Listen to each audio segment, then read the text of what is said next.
प्रातः स्मरामि हृदि संस्फुरत् आत्मतत्त्वम्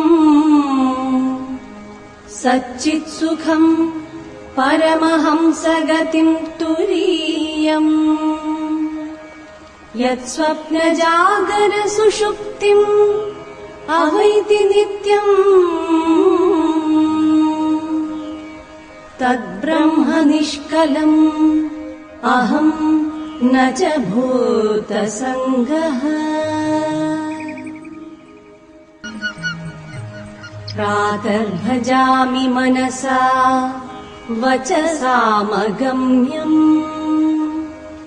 वाचो विभान्ति निखिलायदनुग्रहेण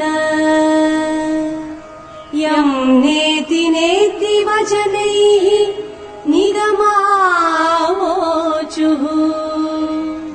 तम् देवदेवमजम् अच्युतम् आहुरग्र्यम्।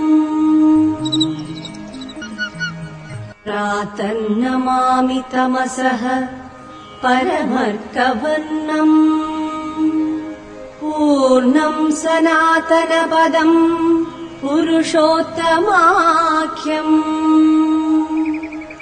यस्मिन्निदम् जगदशेषम् अशेषमूर्तौ रज्ज्वाम् भुजङ्गमिव प्रतिभासितम् वै।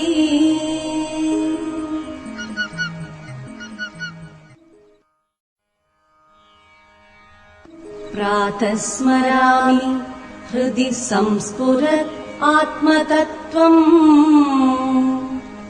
सच्चित्सुखम् परमहंसगतिम् तुरीयम्